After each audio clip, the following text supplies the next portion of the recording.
Visit India's first underwater tunnel aquarium at VGP Marine Kingdom, Chennai. குறைந்த விலை நிறைந்த தரம் தங்கள் தேவைகள் அனைத்தும் ஒரே இடத்தில் ஜெயச்சந்திரன்.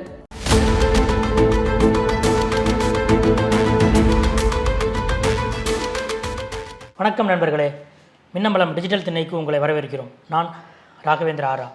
இன்று மார்ச் 3ஆம் தேதி தமிழ்நாடு அரசியல் கட்சிகளில், அதாவது திராவிட முன்னேற்ற கழக கூட்டணி, அண்ணா திராவிட முன்னேற்ற கழக கூட்டணி, பாரதிய ஜனதா கட்சி தலைமையிலான கூட்டணி, இந்த மூன்று அணிகளையும் அணிச்சேர்க்கை எப்படி இருக்கின்றது, இன்று வரை பரபரப்பான நகர்வுகள் நடந்து கொண்டிருக்கின்றன. அதாவது என்னென்னா, வெளியே ஒன்றும் உள்ளே ஒன்றுமாக நடப்பதுதான் அரசியல் நகர்வு. அதன்படி வெளியே அவர்கள் செய்தியாளர்களிடம் தலைவர்கள் ஒரு பக்கம் சில கருத்துக்களை பேசிக்கொண்டிருக்க, இன்னொரு பக்கம் உள்ளே வேறு சில நகர்வுகளும் திரைமறைவாக நடந்து கொண்டிருக்கின்றன என்பது எல்லாருக்குமே பொருத்தமான ஒரு விஷயம்தான். அதன்படி இன்று ஒவ்வொரு அணியிலும் என்ன இன்றைய நிலவரம் என்பதை இந்த வீடியோவிலே நாம் பார்ப்போம். நாளை மார்ச் 4ஆம் தேதி இந்த வாரத்தில் இரண்டாவது முறையாக தமிழ்நாட்டுக்கு வருகிறார் பிரதமர் மோடி. அதாவது கடந்த பிப்ரவரி 27ஆம் தேதி அப்புறம் 28ஆம் தேதி 2 நாட்கள் திருப்பூர் மாவட்டத்துக்கும் மதுரை, தூத்துக்குடி, திருநெல்வேலி ஆகிய பகுதிகளுக்கு வந்து சென்ற மோடி அவர்கள் நாளை மீண்டும் சென்னைக்கு வருகிறார். இங்கே நந்தனம் YMCA மைதானத்தில் நடக்கக்கூடிய தாமரை மாநாட்டுக்கு அவர் வருகிறார். கல்பாக்கம் அணுமின் உலையிலே ஒரு அரசு நிகழ்ச்சியும் வைத்துக்கொண்டு அதோடு சேர்த்து இங்கே வர்றார். ஏற்கனவே மோடி வந்தபோது இன்னென்ன தலைவர்கள் வருவார்கள் என்றெல்லாம் சில எதிர்பார்ப்புகள் இருந்தன. ஆனால் அவர்களெல்லாம் வரவில்லை. OPS வரவில்லை, DTV தினகரன் வரவில்லை, தமிழ் மாநில காங்கிரஸ் தலைவர் GK வாசன், ஜான் பாண்டியன் உள்ளிட்ட ஒரு சிலர் தான் அங்கே இருந்தார்கள். நாளை மோடி வரும் நிலையில் இதில் ஏதாவது மாற்றம் ஏற்படுமா, இவர்களெல்லாம் வரவேற்க வருவார்களா என்ற எதிர்பார்ப்பு ஒரு பக்கம் எகிரிக் கொண்டிருக்கிறது. அதே நேரம் நாம் ஏற்கனவே தொடர்ந்து சொல்லி வருவது போல அதிமுகவை பாரதிய ஜனதா கட்சி கூட்டணியிலே சேர்ப்பதற்கு மேலும் தீவிரமான முயற்சிகள் நடந்து கொண்டே இருக்கின்றன. ஏனென்றால் தேர்தல் அறிவிக்கை வருவதற்கு இன்னும் சரியாக ஒரு வாரம் இருக்கிறது. அநேகமாக மார்ச் 2வது வாரத்தில் தான் தேர்தல் நோட்டிஃபிகேஷன் வரும் என்ற எதிர்பார்ப்பு இருக்கிறது. அதனால் என்ன, பிரதமர் மோடிக்கே கிட்டத்தட்ட 10 நாள் சுற்றுப்பயணம் பல்வேறு மாநிலங்களுக்கும் அவர் போகிறார். அதனால் தேர்தல் நோட்டிஃபிகேஷன் வருவதற்குள் என்ன வேண்டுமானாலும் நடக்கலாம். தேர்தல் நோட்டிஃபிகேஷன் வந்த பிறகு கூட கூட்டணி மாறலாம். ஆனால் தேர்தல் நோட்டிஃபிகேஷனுக்கே இன்னும் ஒரு வார கால அவகாசம் இருக்கும் நிலையிலே மீண்டும் அதிமுகவை பாரதிய ஜனதா கட்சி கூட்டணிக்கு கொண்டு வருவதற்கான ஏற்பாடுகளை பாஜக தீவிரப்படுத்தி இருக்கிறது. நாம் ஏற்கனவே தெரிவித்த மாதிரி இந்த ஒரு காரணத்தால் தான் பாரதிய ஜனதா கட்சியின் முதல் கட்ட வேட்பாளர் அந்த பட்டியல் நேற்று வெளியிடப்பட்ட போது அதிலே தமிழ்நாடு இடம்பெறவில்லை. இந்த நிலையில் மார்ச் 5ஆம் தேதி வரைக்கும் எடப்பாடி அவர்களுக்கு ஒரு கெடு விதித்திருக்கிறார் அமித்ஷா என்றும் நாம் ஏற்கனவே பார்த்தோம். அந்த வகையில் இப்போது வரை அதிமுகவை தங்கள் பக்கம் அழைத்து வருவதற்கான முயற்சிகளில் பாஜக ஈடுபட்டிருக்கிறது. இது பற்றி அதிமுகவுடைய 2ஆம் கட்ட தலைவர்கள் எல்லாம் எடப்பாடியிடம் என்னென்ன இப்படி சொல்கிறாங்க, அப்படி சொல்கிறாங்க, இப்படிலாம் நியூஸ் வருது என்ன அப்படின்னு கேட்டபோது அவர் கொடுத்த விளக்கம், நாம் அதிமுக தலைமையிலே தான் கூட்டணி என்பதில் உறுதியாக இருக்கிறோம். அதிலே வெளியே பல்வேறு விஷயங்களை அவர்கள் பாஜக தரப்பில் தான் கிளப்பிவிட்டு கொண்டிருக்கிறார்கள். இதுபோல் நம்மளுடைய MGR, ஜெயலலிதா ஆகியோரது படங்களை வைத்து அவர்கள் பிரச்சாரம் செய்வதும், மோடி அவர்களை புகழ்ந்து பேசுவதும், இது எப்படியாவது மறைமுக கூட்டணி என்ற ஒரு விஷயத்தை மீண்டும் கிளப்பிவிடுவது போலவும், அப்படி ஒருவேளை இப்போது கூட்டணி இல்லை என்றால் கூட தேர்தலுக்கு பிறகு அவர்கள் சேர்ந்து கொள்வார்கள் என்ற ஒரு விஷயத்தை பாஜகவே உருவாக்குகிறது. அதை திமுக ஊதி பெரிதாக்குகிறது. இதெல்லாம் நம்பாதீங்க. என்ன, இப்போது நாம் பாரதிய ஜனதா கட்சி கூட்டணியில் ஒரு பேச்சுக்கு சேர்ந்தால் கூட நாளை நமக்கு சில நாடாளுமன்ற உறுப்பினர்கள் தேர்தலில் வெற்றி பெற்று கிடைத்த போதும் அதை பிஜேபி சும்மா விடாது. அவர்களை எப்படியாவது தங்கள் கட்சிக்கு இழுத்துவிடும். அப்படி நாம் இப்போது சேரவில்லை என்றால் கூட இப்போது வேறு வகைகளில் சில பிரச்சனைகளை நம்ம கொடுப்பார்கள். அதனால் பாஜகவோடு கூட்டணி சேர்ந்தால் தேர்தலுக்கு பிறகு பிரச்சனை, பாஜகவோடு கூட்டணி சேரவில்லை என்ற முடிவில் நாம் உறுதியாக இருப்பதால் தேர்தலுக்கு முன்பு சில பிரச்சனைகள் வரலாம். ஆனால் எந்த பிரச்சனை வந்தாலும் நமக்கு அது அரசியல் ரீதியான ஆதாயமாகத்தான் இருக்கும், அரசியல் ரீதியான பலமாகத்தான் அது அமையும். எனவே யாரும் எந்த கவலையும் படாதீங்க. நம்மளை நம்பி இன்னும் சில கட்சிகள் வருவார்கள். அவர்களோடு சேர்ந்து நாம் கூட்டணி அமைத்து இந்த தேர்தலிலும் அடுத்து வருகிற சட்டமன்ற தேர்தலிலும் வெற்றி காண்போம் என்றுதான் எடப்பாடி பழனிசாமி தனது கட்சியின் 2ஆம் கட்ட தலைவர்கள் தன்னிடம் கேட்டதற்கு விளக்கமாக தெரிவித்துள்ளார். அதிமுகவின் 2ஆம் கட்ட தலைவர்களிடம் எடப்பாடி பழனிசாமி இப்படி விளக்கம் கொடுத்து கொண்டிருக்க, பாஜக தரப்பில் நாம் பேசும்போது மிக சமீபத்தில் டெல்லி சென்று வந்த பாஜகவின் முக்கிய தலைவர் அவர் என்ன சொல்கிறாருன்னா, இன்னும் 2-3 நாள் வெயிட் பண்ணி கொஞ்சம் பாருங்கள், அதற்கப்புறம் அதிமுகவை நாங்கள் என்ன செய்ய போகிறோம் என்பதை இன்னும் 2-3 நாள் நீங்கள் வெயிட் பண்ணுங்க என்று டெல்லி சென்று வந்த அந்த பாஜக பிரமுகர் நம்மிடம் தெரிவிக்கிறார். சரி, இது அதிமுக பக்கம் நடந்து கொண்டிருக்கிற விஷயம். அதே நேரம் அதிமுகவிலே இன்னும் பாட்டாளி மக்கள் கட்சி சி.வி. சண்முகம் அவர்கள் டாக்டர் ராமதாஸை சந்தித்து உரையாடியதாக தகவல்கள் வந்தன. அதற்கு பிறகு இரு பக்கமும் எந்த நகர்வுகளும் இல்லை. என்ன நடக்கிறது, அதிமுக அணியிலே பாமக சேர்க்கிறதா இல்லையா என்ற ஒரு கேள்வி இயல்பாக எழுகிறது. இது பற்றி விசாரிக்கும் போதுதான் திமுக கூட்டணியில் உள்ள நகர்வுகளை அடிப்படையாக வைத்து அங்கே சில காட்சிகள் மாறுகின்றன என்றும் தகவல்கள் வருகின்றன. அது என்னன்னு கேட்டிங்கன்னா, பாட்டாளி மக்கள் கட்சி தலைவர் டாக்டர் அன்புமணி பாஜக கூட்டணியை விரும்புவதாகவும், அவரது தந்தையார் டாக்டர் ராமதாஸ் அதிமுக கூட்டணியை விரும்புவதாகவும் ஒரு தகவல் அந்த கட்சிக்குள்ளேயே உலா வந்தது. ஆனாலும் அவர்கள் அதிமுகவோடு கூட்டணி பேச்சுவார்த்தை நடத்தியதாக சில தகவல்கள் வந்தன.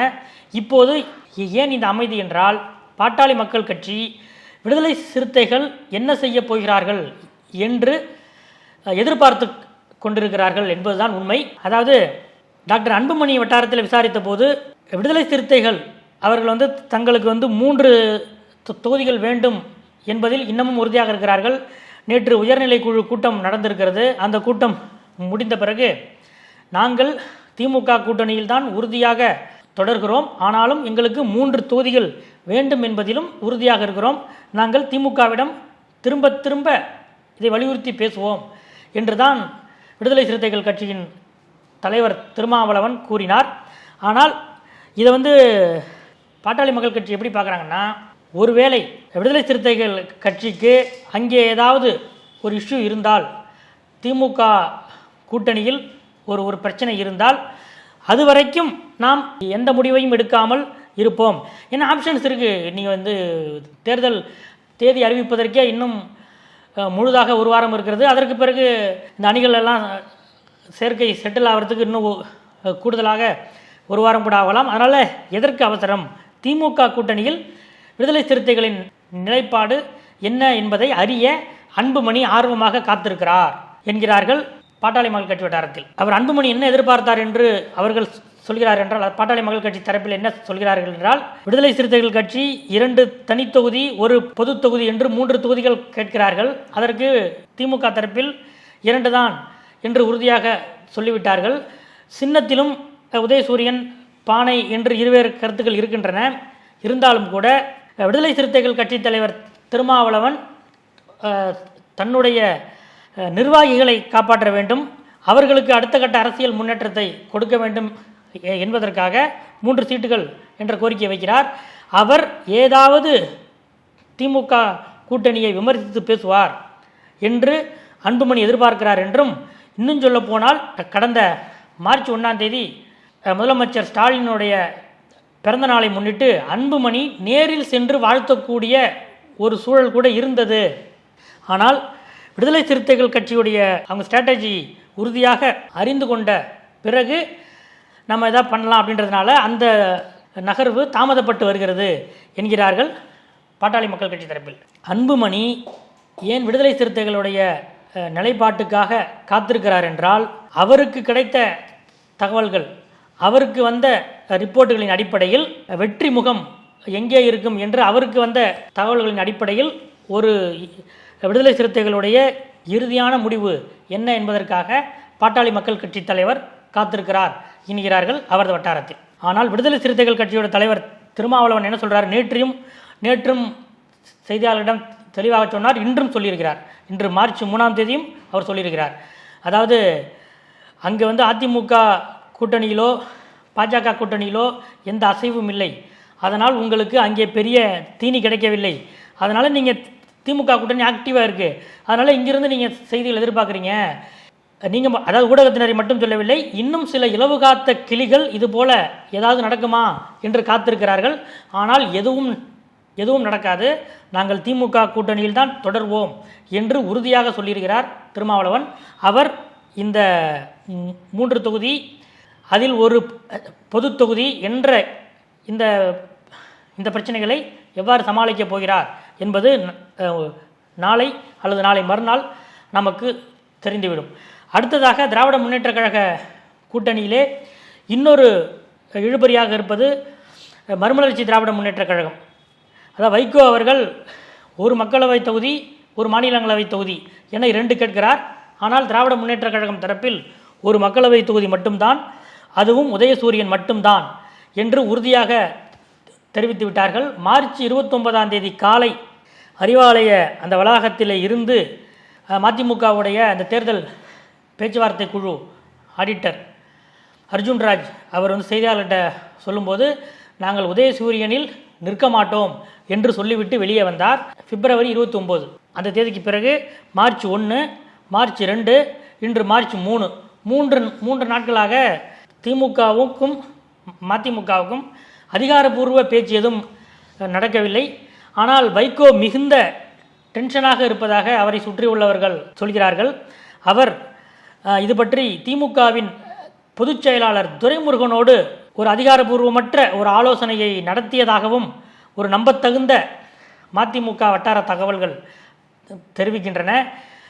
அது மட்டுமல்லாமல் தனக்கு இந்த முறை தேர்தலில் பம்பரம் சின்னம் கிடைத்து ஆக வேண்டும் என்பதற்காக வைகோ டெல்லியிலும் சில லாபிகளை தீவிரப்படுத்தி இருப்பதாகவும் மதிமுக வட்டாரத்திலே தெரிவிக்கிறார்கள். இந்த நிலையில் வைகோவுக்கும் திமுகவுக்கும் இடையிலேயான இந்த 3 நாள் ஒரு கேப்பு, அவங்க ஒன்று தான் சொல்கிறாங்க, இவர் 1+1ன்றாரு. இந்த நிலையில் இதில் அதிமுகவும் உள்ளே சென்று, அதாவது எடப்பாடியுடைய தரப்பிலிருந்து அதிமுக மறுமலர்ச்சி திராவிட முன்னேற்றக் கழக தரப்புக்கு இங்கேயும் உங்களுக்கு கதவு திறந்திருக்கிறது, நாங்கள் பாரதிய ஜனதா கட்சியை விட்டு வெளியே வந்து 6-7 மாதங்கள் ஆகிவிட்டன, திமுகவை விட நாங்கள் மிக கடுமையாக எதிர்க்கிறோம், உங்களுக்கு இங்கேயும் வாய்ப்புகள் இருக்கின்றன என்று வைகோவுக்கு எடப்பாடி தூது விட்டிருப்பதாகவும் அதிமுக வட்டாரத்திலிருந்து நமக்கு தெரிவிக்கிறார்கள். ஏனென்றால் தேர்தல் தேதி அறிவித்தாலும் கூட அதற்கப்புறமும் தேர்தல் பரப்புரை ஆரம்பிப்பதற்கு முதல் நாள் வரைக்கும் இந்த கூட்டணி கணக்குகள் அப்படியும் மாறலாம் இப்படியும் மாறலாம் என்ற நிலைதான் இருந்து கொண்டிருக்கிறது. இதுதான் இன்றைய அரசியல் அப்டேட். அடுத்தடுத்த அரசியல் அப்டேட்டுகளை அறிந்து கொள்ள தொடர்ந்து காத்திருங்கள். நன்றி.